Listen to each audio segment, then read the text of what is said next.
হুদ আলাইহিসসালাম কুরআন আল কারীমে উল্লিখিত ২৫ জন নবীর মধ্য থেকে অন্যতম একজন নবী, যিনি সাইয়েদনা নূহ আলাইহিসসালামের ৫টি জেনারেশন পরে আদ জাতির কাছে প্রেরিত হয়েছেন। এবং সাইয়েদনা হুদ আলাইহিসসালামের নামে আল্লাহ তাআলা কালামুল্লাহ মাজিদে কুরআন আল কারীমে একটি সূরাও ডেডিকেট করেছেন, সূরাতু হুদ। এটি কুরআন আল কারীমের ১১ নম্বর সূরা। আল্লাহ তাআলা ইরশাদ করছেন, ওয়া ইলা আদিন আখাহুম হুদা, আমি আদ জাতির কাছে হুদ আলাইহিসসালামকে প্রেরণ করেছিলাম। এই আদ জাতি আহকাফ এলাকায় বসবাস করত, যেটি সূরাতুল আহকাফে আল্লাহ তাআলা আমাদেরকে জানিয়েছেন। আল্লাহ ইরশাদ করছেন, ওয়াযকুর আখা আদিন ইয আনযারা কওমাহু বিল আহকাফ, হে নবী, আপনি কুরাইশদেরকে আদ জাতির কাছে প্রেরিত হুদ আলাইহিস সালামের ঘটনা আপনি তাদেরকে শোনান, যিনি আহকাফবাসীদেরকে সতর্ক করেছিলেন। আহকাফ এলাকায় অবস্থিত আদ জাতির কাছে আল্লাহ তাআলা হেদায়েতের বাণী দিয়ে হুদ আলাইহিস সালামকে প্রেরণ করেছিলেন। এখন আমরা জানার চেষ্টা করব যে এই আহকাফ এলাকাটি কোথায়। এই আহকাফ এলাকাটি বেসিকলি অ্যারাবিয়ান পেনিনসুলার একেবারে সাউদার্ন মোস্ট এলাকাতে পার্টে অবস্থিত, অর্থাৎ একেবারে দক্ষিণাঞ্চলে।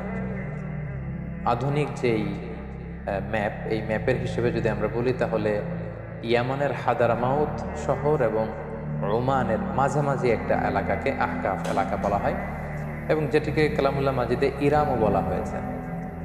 আধুনিক যারা প্রত্নতত্ত্ববিদ, মডার্ন যারা আর্কিওলজিস্ট, তাদের মতে নিউলি ডিসকভার্ড উবার সিটি বলে একটি সিটি আছে। এই সিটিটাই হচ্ছে বেসিকলি আদ জাতির ক্যাপিটাল ছিল, যেটাকে কোরআনে ইরাম বলা হয়েছে। ইরামা যাতিল ইমাদ, তারা অনেক উঁচু উঁচু প্রাসাদ বানাতো, লাফটি টাওয়ার্স তারা বানাতো তাদের এলাকাতে।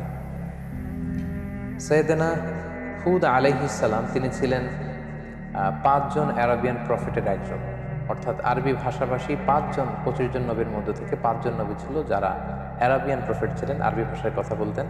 হুদ আলাইহিস সালাম তার মধ্যে অন্যতম। সেই ৫ জন নবী হচ্ছেন হুদ আলাইহিস সালাম, সালেহ আলাইহিস সালাম, ইসমাঈল আলাইহিস সালাম, শুআয়ব আলাইহিস সালাম এবং মুহাম্মদ রাসূলুল্লাহ সাল্লাল্লাহু আলাইহি ওয়াসাল্লাম। এই ৫ জনই আরবি ভাষায় কথা বলতেন। এবার আমরা জানবার চেষ্টা করব যে আদ জাতির কিছু ফিচার্স, তাদের ক্যারেক্টারিস্টিক্স কেমন ছিল, তাদের স্বভাব, তাদের অভ্যেস, তাদের গুণাবলী কেমন ছিল। আমরা কালামুল্লাহ মাজিদ থেকে জানতে পারি যে তারা ছিল শাদীদুল বাতশ, খুব শক্তিশালী, খুব মাইটি একটা নেশন ছিল আদ জাতি। এবং তারা ছিল মুত্রিফুন ওয়া আগনিয়া, অত্যন্ত ধনী, বিলাসী যাপনের অধিকারী তারা ছিল। তাদের আন্ডারে অনেক বাগান ছিল, তাদের এলাকায় অনেক ঝর্ণা ছিল, পশু সম্পদ দিয়ে আল্লাহ তাআলা, কৃষিজ সম্পদ দিয়ে আল্লাহ তাআলা তাদেরকে সমৃদ্ধ করেছিলেন। এবং তাদের বিল্ডিংগুলো ছিল অনেক উঁচু উঁচু, বিনাউহুম শামিখুন ওয়া আলিন, অনেক উঁচু টাওয়ার তারা বানাতে পারত। এবং তারা মূর্তি পূজা করত। এই হচ্ছে ইন জেনারেল আদ জাতির কিছু বৈশিষ্ট্যের কথা আমরা কোরআন সুন্নাহ থেকে পাই। আমরা যদি সরাসরি কালামুল্লাহ মাজিদের দিকে তাকাই, তাহলে দেখব যে কালামুল্লাহ মাজিদ আমাদেরকে বলেছে তারা উঁচু স্থাপনা নির্মাণে খুব পারদর্শী ছিল। এবং সাইয়েদনা নূহ আলাইহিস সালামের কওমের পরেই আল্লাহ তাআলা আদ জাতিকে এই পৃথিবীতে স্থলাভিষিক্ত করেছেন। আল্লাহ তাআলা ইরশাদ করেছেন, ইয জাআলাকুম খুলাফাআ মিন বা'দি কওমি নূহ ওয়া যাদাকুম ফিল খালকি বাসতা, তোমাদেরকে আল্লাহ তাআলা নূহ আলাইহিস সালামের কওমের পরে পৃথিবীতে স্থলাভিষিক্ত করেছেন, এবং ওয়া যাদাকুম ফিল খালকি বাসতা, তোমাদেরকে আল্লাহ ফিজিক্যালি ওয়েল বিল্ড করেছেন। অর্থাৎ খুব সুঠাম দেহের অধিকারী ছিল আদ জাতির লোকজন। আদ নেশনের লোকজন অত্যন্ত শক্তিশালী, সুঠাম দেহের অধিকারী ছিল। এবং সূরা শুআরাতে আল্লাহ তাআলা আদ জাতির ব্যাপারে বলছেন যে আতাবনুনা বিকুল্লি রিইন আয়াতান তা'বাথুন, তোমরা কেন প্রতিটি রোড ক্রসিংয়ে বা প্রতিটি উঁচু জায়গায় কেন তোমরা বড় বড় লাফটি টাওয়ার্স, অনেক উঁচু উঁচু টাওয়ার তোমরা কেন বানাচ্ছ? ওয়াতাত্তাখিযুনা মাসানিআ লাআল্লাকুম তাখলুদুন, আর তোমরা বড় বড় রয়্যাল প্যালেস বানাও, রাজপ্রাসাদ বানাচ্ছ, এবং তোমরা ভাবছো এই প্রাসাদগুলোই তোমাদেরকে পৃথিবীতে চিরকাল বাঁচিয়ে রাখবে, তোমরা চিরকালের জন্য পৃথিবীতে প্রাসাদের মধ্যে থাকতে পারবে, এমনটি তোমরা ভাবো। ওয়াইযা বাতাশতুম জাব্বারিন, আর যখন তোমরা অ্যাটাক করো কোনো জাতিগোষ্ঠীর উপর, তোমরা ভয়ঙ্কর ভাবে অ্যাটাক করো, খুবই আগ্রাসী মনোভাব নিয়ে অ্যাটাক করো। অর্থাৎ আদ জাতি খুব দুর্ধর্ষ একটা জাতি ছিল, যারা আশেপাশের অন্যান্য জাতির উপর অত্যাচার চালাতো, তাদেরকে যখন অ্যাটাক করতো খুব মারাত্মকভাবে তারা অ্যাটাক করতো। এবং সূরাতুল ফাজর আল্লাহ তাআলা ইরশাদ করছেন, ইরামা যাতিল ইমাদ আল্লাতী লাম ইউখলাক মিসলুহা ফিল বিলাদ, তাদের আবাসস্থল ছিল ইরাম এলাকায়, যেটাকে আমরা বলেছি বিশাল আহকাফ রিজিয়নের মধ্যে আদ জাতির ক্যাপিটাল ছিল এই ইরাম, যেটাকে আধুনিক সময়ে মডার্ন আর্কিওলজিস্টরা এটাকে উবার্ট সিটি বলে, যেটাকে বলছে উবার্ট সিটি। এটাই ছিল বেসিক্যালি আদ জাতির ক্যাপিটাল বা রাজধানী। এবং সেখানে জাতিল ইমাদ, তারা বড় বড় স্থাপনা নির্মাণে খুবই পারদর্শী ছিল। আল্লাতী লাম ইউখলাকু মিসলুহা ফিল বিলাদ, এরকম বড় বড় কনস্ট্রাকশন, এরকম বড় বড় স্থাপনা পৃথিবীতে অন্য কোনো জাতিগোষ্ঠীর মধ্যে তৎকালীন সময়ে দেখা যেত, যেটা তারা তাদের এলাকাতে এই স্থাপনাগুলো করেছিল। এবং সবচেয়ে বড় ব্যাপার হচ্ছে যে তারা খুব অহমিকা বোধ করতো, অহংকার করত। এটা নিয়ে খুব একটা বোস্টফুল ভাব তাদের মধ্যে ছিল, একটা ইন্ডালজেন্স ছিল, একটা প্রাইড ছিল যে আমরাই সেরা, আমরাই সবচেয়ে বড়, আমাদেরকে শেষ করে দেওয়ার মতো কেউ নেই, যেটা সরাসরি কোরআন কোট করেছে। আল্লাহ তাআলা ইরশাদ করেছেন, ফাআম্মা আদুন ফাস্তাকবারু ফিল আরদ, আর আদ জাতি পৃথিবীতে অহংকার প্রদর্শন করেছে বিগাইরিল হক, অন্যায়ভাবে তারা নিজেদেরকে অনেক বড় বলে মনে করত, বড়ত্বের ঘোষণা দিত খুব বেশি বেশি। ওয়াকালু মান আশাদ্দু মিন্না কুওয়া, আর তারা বলতো আমাদের চাইতে শক্তিশালী আবার কে আছে, we are the mighty nation, আমরা হচ্ছি পৃথিবীর মধ্যে সবচাইতে শক্তিশালী জাতি, আমাদেরকে হারিয়ে দিতে পারে, আমাদেরকে ধ্বংস করে দিতে পারে, আমাদেরকে নিশ্চিহ্ন করে দিতে পারে, এমন কোনো শক্তি পৃথিবীতে জন্ম নেই। এভাবে তারা বুক ফুলিয়ে অহংকার প্রকাশ করত। আল্লাহ তাআলা বলছেন, আওয়ালাম ইয়ারা আন্নাল্লাহা আল্লাযী খালাকাহুম হুয়া আশাদ্দু মিনহুম কুওয়া, ওরা কি দেখে না যে আল্লাহ তাআলা তাদেরকে সৃষ্টি করেছে, তিনি তাদের চাইতে অনেক বেশি শক্তিশালী। ওয়া কানু বিআয়াতিনা ইয়াজহাদুন, কিন্তু তারা আমার নিদর্শন থেকে মুখ ফিরিয়ে নেয়, তারা অস্বীকার করে। তাহলে ওভারঅল আদ জাতির ব্যাপারে এই তথ্যগুলো আমরা কালামুল্লাহ মাজিদ থেকে পেয়ে থাকি। তো এই জাতিগোষ্ঠীকে অহংকার ছেড়ে দিয়ে, এই দাম্ভিকতা ছেড়ে দিয়ে, এই বড়ত্ব ছেড়ে দিয়ে তারা যেন তাওহীদের দিকে ফিরে আসে, শিরকের চর্চা ছেড়ে তারা যেন এক আল্লাহর দাসত্বে বা ইবাদতের দিকে ফিরে আসে। এজন্য আল্লাহ তাআলা সাইয়েদনা হুদ আলাইহিস সালামকে এই জাতিগোষ্ঠীর হেদায়েতের জন্য তিনি আদ জাতির কাছে প্রেরণ করেছেন। এবং সাইয়েদনা হুদ আলাইহিস সালাম ওনার সর্বোচ্চ টুকুন দিয়ে পুরো জাতিগোষ্ঠীর মাঝে তাওহীদের দাওয়াতকে তিনি পৌঁছে দিয়েছেন। সূরাতুল আরাফ আল্লাহ তাআলা ইরশাদ করেছেন, ওয়া ইলা আদিন আখাহুম হুদা, আমি আদ জাতির কাছে তাদেরই একজন ভাই, অর্থাৎ তাদেরই একজন লোক হুদকে নবী হিসেবে প্রেরণ করলাম। আমরা জানি যে কালামুল্লাহ মাজিদে প্রতিটি জাতিগোষ্ঠীর ক্ষেত্রে আমরা দেখেছি ভিনদেশী কোনো লোককে আল্লাহ তাআলা নবী হিসেবে অ্যাসাইন করেননি, কখনো করেননি, বরং তাদের গোষ্ঠীর মধ্য থেকে, তাদের নেশনের মধ্য থেকে, তাদের কোনো সাব ট্রাইবের মধ্য থেকে তিনি একজনকে তাদের হেদায়েতের জন্য তিনি সিলেক্ট করেছেন, যিনি তাদেরকে জান্নাতের সুসংবাদ দিবেন, জাহান্নাম থেকে ভীতি প্রদর্শন করবেন। এবং হুদ আলাইহিস সালাম সেটাই করেছেন। তাদের মধ্য থেকেই তিনি নবী হিসেবে এসেছিলেন। এবং সব নবীরা যে তাওহীদের দাওয়াত দিয়েছেন, সাইয়েদনা হুদ আলাইহিস সালাম সেই তাওহীদের দাওয়াতই তার জাতিগোষ্ঠীর কাছে তিনি পেশ করেছেন। তিনি বলেছেন, ইয়া কওমি আবুদুল্লাহ মা লাকুম মিন ইলাহিন গায়রু আফালা তাত্তাকুন, হে আমার জাতিগোষ্ঠীর লোকেরা, তোমাদের কি হলো, কেন তোমরা এক আল্লাহকে রেখে দিয়ে এত এত মূর্তির ইবাদত করছো, আফালা তাত্তাকুন, তোমরা কি আল্লাহকে ভয় করবে না? এটা একটা কমন দাওয়াত ছিল সব নবীদের, সব নবীরাই এক আল্লাহর দাস আমাদেরকে বানানোর জন্য পৃথিবীতে এসেছেন। আমরা যেন হাজার হাজার রবকে ছেড়ে দিয়ে, হাজার হাজার মূর্তিকে ছেড়ে দিয়ে, পৌত্তলিকতা ছেড়ে দিয়ে আমরা যেন এক আল্লাহর বান্দায় পরিণত হতে পারি, এটাই ছিল সব নবীদের মিশন এবং ভিশন। পাশাপাশি আমরা জানি যে আদ জাতি খুব শক্তিশালী একটা জাতি ছিল, তাদেরকে আল্লাহ তাআলা অনেক নাজ নেয়ামত দিয়েছেন। তো সাইয়েদনা হুদ আলাইহিস সালাম এই নাজ নেয়ামতের কথা স্মরণ করিয়ে দিয়েও তাদেরকে তাওহীদের দিকে দাওয়াত দিয়েছেন। তিনি বলেছেন, ওয়াযকুরু ইয জাআলাকুম খুলাফা মিন বা'দি কওমি নূহ, অর্থাৎ হে আমার জাতিগোষ্ঠী, তোমরা কি দেখছো না যে নূহ আলাইহিস সালামের পরে আল্লাহ তোমাদেরকে পৃথিবীতে সম্মানিত করেছেন। নূহ আলাইহিস সালামের কওমকে আল্লাহ তাআলা মহাপ্লাবন দিয়ে ধ্বংস করেছেন। সো তারা তো তোমাদের অ্যানসেস্টর ছিল, তোমাদের পূর্বপুরুষদের কি ভাগ্যে কি ঘটেছে এটা তো তোমরা দেখেছো। সো এটা দেখেও তোমরা কেন শিক্ষা নিবে না? এবং ওয়াজহাদাকুম ফিল খালকি বাসতা, আল্লাহ তোমাদেরকে সুঠামদেহী করেছেন, শক্তিশালী করেছেন। ফাযকুরু আলা আল্লাহি লাআল্লাকুম তুফলিহুন, ফলে আল্লাহ তাআলা তোমাদেরকে যে নেয়ামত দিয়েছেন এই নেয়ামতগুলোকে তোমরা স্মরণ করো, আল্লাহর নেয়ামতের শুকরিয়া করো। এইভাবে তিনি দাওয়াত দিতে লাগলেন। পাশাপাশি তিনি বোঝাতে চাইলেন যে তোমরা যতই পাপ করো না কেন, যতই অন্যায় করো না কেন, আল্লাহর তওবার দরজা, রহমতের দরজা এটা তোমাদের জন্য খোলা সব সময়। The door of Allah is open for you 24/7. যে কোনো সময় তুমি ইস্তেগফার করো, তওবা করো, শিরক থেকে ফিরে এসে এক আল্লাহর ইবাদতে মনোনিবেশ করো, আল্লাহ তাআলা তোমাদেরকে ক্ষমা করবেন। এবং সেটাই তিনি বললেন, ইয়া কওমি ইস্তাগফিরু রাব্বাকুম, হে আমার জাতিগোষ্ঠীর লোকেরা, তোমরা আল্লাহর কাছে ক্ষমা চাও, সুম্মা তুবু ইলাইহি, আল্লাহর দিকে ফিরে আসো, come back to your lord, ইউরসিলিস সামা আলাইকুম মিদরারা, তাহলে আকাশ থেকে আল্লাহ তাআলা রহমতের বাড়ি বর্ষণ করবেন। ওয়ায়াজিদুকুম কুওয়াতান ইলা কুওয়াতিকুম, এখন যে শক্তিমত্তা আছে এটাকে আল্লাহ আরো বাড়িয়ে দেবেন, আরো শক্তিশালী জাতিতে তোমরা রূপান্তরিত হবে। ওয়ালা তাতাওয়াল্লাউ মুজরিমিন, আর তোমরা অবাধ্যতা করে পাপাচারিতায় মগ্ন হয়ে মুখ ফিরিয়ে নিও। সাইয়েদনা হুদ আলাইহিস সালাম এভাবে তিনি জাতিগোষ্ঠীর হেদায়েতের জন্য দাওয়াত দিতে লাগলেন, তাওহীদের বাণী তিনি শোনাতে লাগলেন। কিন্তু আমরা জানি যে বেশিরভাগ নবী তাদের এলাকাতে খুব বেশি ওয়েলকাম তাদেরকে জানানো হয়নি, বরং তাদের দাওয়াতকে প্রত্যাখ্যান করা হয়েছে। এবং আদ জাতির ক্ষেত্রেও ঠিক এটাই ঘটেছে। তাদের রেসপন্স কেমন ছিল এই দাওয়ার পরে আমরা সেটা যদি দেখি, তাহলে কালামুল্লাহ মাজিদ আমাদেরকে বলছে তাদের রেসপন্স ছিল এরকম, ক্বালু ইয়া হুদু মা জি'তানা বিবাইয়িন, হে হুদ, তুমি যে নবী কি প্রমাণ আছে, আমাদের তো বিশ্বাস হয় না। ওমা নাহনু বিতারিকি আলিহাতিনা আন কওলিক, তোমার এই কথায় তো আমরা আমাদের বাপ দাদা রেখে যাওয়া মূর্তিগুলোকে ছেড়ে দিতে পারি না।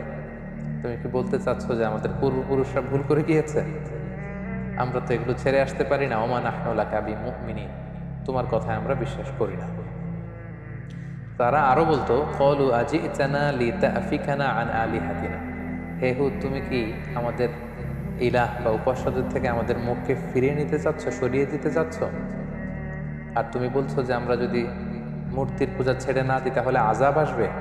ফাআতিনা বিমা তাঈদুনা ইন কুনতা মিনাস সাদিকিন, তাহলে আযাব নিয়ে আসো, দেখো দেখি তোমার সাধ্যে কতটুকু কুলায়, তুমি কত বড় শক্তিশালী হয়েছো, তোমার আল্লাহর ক্ষমতা কতটুকু আমাদেরকে পারলে দেখাও। তুমি যে আযাবের কথা বলছো সে আযাব আমাদেরকে চাক্ষুষ দেখাও, যদি তুমি সত্যবাদী হয়ে থাকো। এভাবে সাইয়েদনা হুদ আলাইহিস সালামের দাওয়াতি কথাকে, আহ্বানকে তারা প্রত্যাখ্যান করে তুচ্ছ তাচ্ছিল্যের সাথে ওনাকে পুরো আদ জাতি তারা রিজেক্ট করলো। সাইয়েদনা হুদ আলাইহিস সালাম শেষবারের মতো তাদেরকে ওয়ার্নিং করলেন এবং বললেন যে এক আল্লাহর ইবাদত যদি তোমরা মেনে না নাও তাহলে তোমাদের উপর ভয়ঙ্কর শাস্তি আসবে, ভয়ঙ্কর শাস্তি। মেঘমালা দিয়ে, প্রচণ্ড বাতাস দিয়ে আল্লাহ তোমাদেরকে ধ্বংস করে দেবে। তারা বললেন যে ফাতিনা বিমা তাঈদুনা ইন কুনতা মিনাস সাদিকিন, তাহলে দেখাও সে শাস্তি যদি আসার হয়ে থাকে তাহলে নিয়ে আসো, দেখি কতটুকু শাস্তি আসতে পারে। অতঃপর আল্লাহ তাআলা সাইয়েদনা হুদ আলাইহিস সালামকে বললেন, এই জাতিগোষ্ঠীর উপর অচিরেই আমি শাস্তি পাঠাবো। আল্লাহ তাআলা ইরশাদ করছেন, ফালাম্মা রাআউহু আরিদান মুস্তাকবিলা আওদিয়াতিহিম ক্বালু হাযা আরিদুন মুমতিরুনা, হঠাৎ দেখা গেল পুরো আদ জাতির ওই এরিয়াতে, দ্য এন্টায়ার ভ্যাসিনিটিতে চারদিকে শুধু মেঘ আর মেঘ, মেঘমালা, একেবারে ক্লাউডি একটা সিচুয়েশন। এবং এরকম মেঘমালা তারা কখনো জমা হতে দেখেনি তাদের আকাশে, এবং সেটা দেখে তারা তো মহা খুশি। কারণ এই মরু এলাকাতে যখন মেঘমালা আকাশে উড়ে বেড়ায় এবং সেগুলো যখন ঘনীভূত হয়, বৃষ্টি হয়, এটা তাদের জন্য kind of mercy and blessings, এটা রহমত। কারণ এতে করে তাদের জমিন উর্বর হবে, এতে করে তাদের পশুগুলোর ওট, তারপর মেষ, ভেড়া, এগুলোর খাবারের যোগান হবে, গাছপালাগুলো সবুজ তৃণলতায় ভরপুর হয়ে যাবে পুরো এলাকা। তারা এই মেঘমালা দেখে মহা খুশি। তারা এই মেঘমালা দেখে সবাই আনন্দ উৎসবের জন্য ঘর থেকে বের হয়ে আসলো এবং তারা বললো, হ্যাঁ আরিদু মুমতিরুনা, এটা তো চমৎকার মেঘমালা, এই মেঘ থেকে বৃষ্টি হবে আর রহমের বৃষ্টিতে ভিজবে জমিন, আমাদের পুরো জমিন উর্বর হয়ে উঠবে। আল্লাহ তাআলা বললেন, বাল হুয়া মাস্তাআজালতুম বিহি, এটা রহমতের বৃষ্টি নয়, তোমরা যে আযাব চেয়েছিলে যে হে হুদ তুমি পারলে নিয়ে আসো, দেখাও, এটা সে আযাবের একটা নিশানা। আমি প্রচন্ড বাতাস দিয়ে তোমাদের ধ্বংস করব। রিহুন ফিহা আযাবুন আলীম, অচিরেই এমন বাতাস বইবে যাতে তোমাদের ধ্বংস রয়েছে। ঠিকই সাইয়েদনা হুদ আলাইহিস সালামের যে ওয়ার্নিং পুরো জাতিগোষ্ঠীর জন্য তিনি দিয়েছিলেন যে আল্লাহর ইবাদত যদি তোমরা না করো, মূর্তি পূজা যদি তোমরা না ছাড়ো, এই শিরকের অন্ধকার রাস্তা ছেড়ে তোমরা যদি আলোর পথে না আসো, প্রচণ্ড আযাব তোমাদেরকে পাকড়াও করবে। সে আযাব আল্লাহ তাআলা পাঠালেন। আল্লাহ তাআলা সূরা হাক্কাতে বলছেন, ওয়া আম্মা আদুন ফাউহলিকু বিরিহিন সরসরিন আতিয়া, প্রচণ্ড ঝঞ্ঝা বিক্ষুব্ধ বাতাস আল্লাহ তাআলা পাঠালেন। Violent wind storm with cold wave, প্রচণ্ড শৈত্য প্রবাহ, প্রচণ্ড ঠান্ডা ঝড়ো হাওয়া। তারা যখন বাইরে বের হয়ে আসলো, প্রচণ্ড গরমের মধ্য থেকে হঠাৎ করে ওয়েদারটা টার্ন করে ঠান্ডা হতে লাগলো। ঠান্ডা হতে হতে প্রচণ্ড ঠান্ডায় পুরো এলাকার মধ্যে প্রচণ্ড শৈত্যপ্রবাহ শুরু হয়ে গেল এবং প্রচণ্ড ঠান্ডা ঝঞ্ঝাবায়ুতে, এই ঠান্ডা ঝড়ো হাওয়াতে এলাকার লোকজন আর বাইরে অবস্থান করতে পারলো না, সকলে ঘরের ভেতরে চলে গেল। এবং আল্লাহ তাআলা বলছেন, সাখখারাহা আলাইহিম সাবআ লায়ালিন ওয়া সামানিয়াতা আইয়াম, টানা 7 রাত 8 দিন এই প্রচণ্ড শৈত্যপ্রবাহে পুরো এলাকাটাকে আল্লাহ নাস্তানাবুদ করে দিলেন। প্রত্যেকটা মানুষ প্রচণ্ড ঠান্ডায় তারা যে যেখানে ছিল প্রত্যেকের ঘরে সেখানে মৃত্যুবরণ করলো। হুসুমান ফাতারাল কওমা ফিহা সারআ। আল্লাহ তাআলা বললেন, নবী হে, আপনি যদি তখন থাকতেন, আদ জাতির উপর এমন ভায়োলেন্ট উইন্ড স্টর্ম আমি পাঠিয়েছি শৈত্যপ্রবাহের সাথে, পুরো নেশন ওয়াইড ডিস্ট্রাকশন ছিল সেটা। আপনি থাকলে দেখতে পেতেন যে ফাতারাল কওমা, পুরো জাতিটা একসাথে ফিহা সারআ, ভূলুণ্ঠিত হয়ে জমিনে উপর হয়ে পড়েছিল, চিৎপটাং হয়ে পড়েছিল। তাদেরকে দেখলে আপনার মনে হতো কান্নাহুম আজাজু নাখলিন খাবিয়া, এগুলো যেন কেমন যেন ভেঙে যাওয়া খেজুর গাছ। অনেক খেজুর গাছ আছে অনেক দিন পুরনো হয়ে যাওয়াতে এটা ভেঙে মাটিতে লুটিয়ে থাকে, ভুলুণ্ঠিত হয়ে থাকে। পুরো আদ জাতির নাসিবে আমি এটাই রেখে দিয়েছিলাম। প্রচণ্ড ঠান্ডা বাতাসে, প্রচণ্ড ঝড়ো হাওয়া দিয়ে, শৈত্যপ্রবাহের মধ্য দিয়ে, রিহিন সারসার, ঝঞ্ঝা বিক্ষুব্ধ বাতাস দিয়ে আমি এই জাতিটাকে ধ্বংস করে দিয়েছি। এবং আপনি দেখলে বুঝতে পারবেন না, পুরো এলাকাটার এমন ভয়ঙ্কর অবস্থা আমি আল্লাহ তাআলা করে দিয়েছি, আপনি দেখলে বুঝতেই পারবেন না যে এখানে এরকম মাইটি নেশন, এরকম শক্তিশালী একটা জাতি এখানে ছিল। এটা দেখে বোঝারই উপায় নেই। সম্মানিত শুধু ঠিক এভাবেই এই পৃথিবী থেকে এরকম একটি মাইটি নেশনের বিদায় ঘটেছে আল্লাহ তাআলার অবাধ্যতার কারণে, অহংকার প্রদর্শনের কারণে। সেদিনা হুদ আলাইহিস সালামের আনিত এই দাওয়াতকে প্রত্যাখ্যান করবার কারণে পুরো জাতিগোষ্ঠীকে আল্লাহ তাআলা ধ্বংস করে দিয়েছে। এই হুদ আলাইহিস সালামের পুরো জীবনী থেকে আমরা কি শিখতে পারি? আমরা যদি কিছু লাইফ লেসন এখান থেকে নিতে চাই, তাহলে আমরা প্রথমেই বলবো, 1 নম্বর যেটা আমরা শিখতে পারি যে আল্লাহ তাআলা যদি আমাদেরকে কোনো নেয়ামত দিয়ে থাকেন, আমাদের কৃতজ্ঞ হওয়া উচিত, গ্রেটফুল হওয়া উচিত, শুকরিয়া জ্ঞাপন করা উচিত, শুকরগুজার হওয়া উচিত। তাদেরকে আল্লাহ তাআলা বাসতাতান ফিল খালক, সুঠামদেহী বানিয়েছেন, শক্তিশালী বানিয়েছেন, বড় বড় টাওয়ার বানানোর সুযোগ করে দিয়েছেন, প্রতিপত্তি দিয়েছেন, শান শওকত দিয়েছেন।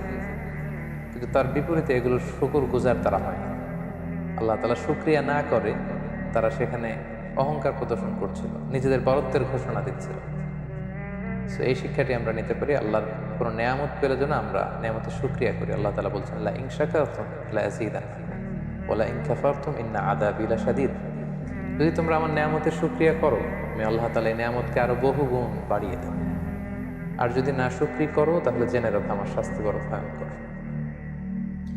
2 নম্বর যে শিক্ষাটি আমরা পাই সেটা হচ্ছে আমাদের হিস্ট্রি থেকে শিক্ষা নেওয়া উচিত, অর্থাৎ ইতিহাস থেকে আমাদেরকে শিক্ষা নিতে হবে।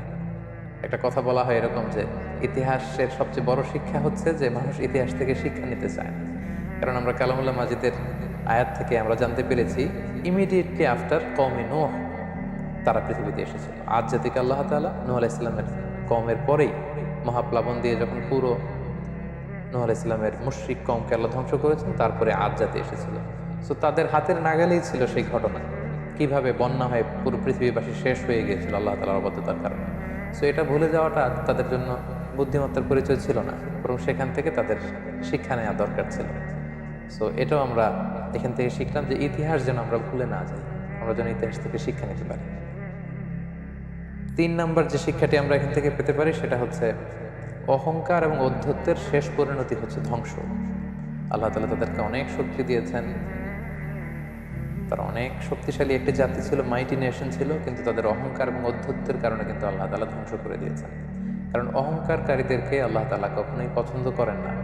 হাদিসে কুদসিতে, সুনান ইবনে মাজায় একটি হাদিস এসেছে, হাদিসে কুদসি, সেখানে আল্লাহ তাআলা ইরশাদ করছেন, আল কিবরিয়া উ রিদাই, অহংকার হচ্ছে আমার চাদর, ওয়াল আযামাতু ইজহারি, আর বড়ত্ব হচ্ছে আমি আল্লাহর লুঙ্গি। ফামান নাযাআনি ওয়াহিদাম মিনহুমা আলকাইতুহু ফিন নার ওয়ালা উবালি, যে আমার এই চাদর ধরে টান দেয়, অর্থাৎ যে অহংকার করতে চায়, যে নিজেকে নিজের বরত্বের ঘোষণা দিতে চায়, সে কেমন যেন আমার চাদর, আমার লুঙ্গি ধরে সে টান দিচ্ছে। সো যে আমার অহংকারের এই চাদর ধরে টান দেয়, তাকে আমি জাহান্নামে নিক্ষেপ করবো। ওয়ালা উবালি, আই ডোন্ট কেয়ার। আল্লাহ বলেন তাদের দিকে আমি ভ্রুক্ষেপ করবো না। সো আমরা যেন আল্লাহর দেয়া নেয়ামতের শুকরগুজার হতে পারি, আমরা যেন ইতিহাস থেকে শিক্ষা নিতে পারি এবং সব সময়ের জন্য আমরা যেন অহংকার এবং অধ্যত্বকে পরিহার করে বিনয়ী বান্দা হতে পারি। আল্লাহ তাআলা আমাদের সবাইকে কথাগুলো বুঝার ও আমল করার তৌফিক দান করুক। হাযা মা ইনদি ওয়াল ইলমু ইনদাল্লাহ আলাইহি তাওয়াক্কালতু ওয়া ইলাইহি উনীব। ওয়াসসালামু আলাইকুম ওয়া রাহমাতুল্লাহি ওয়া বারাকাতুহু।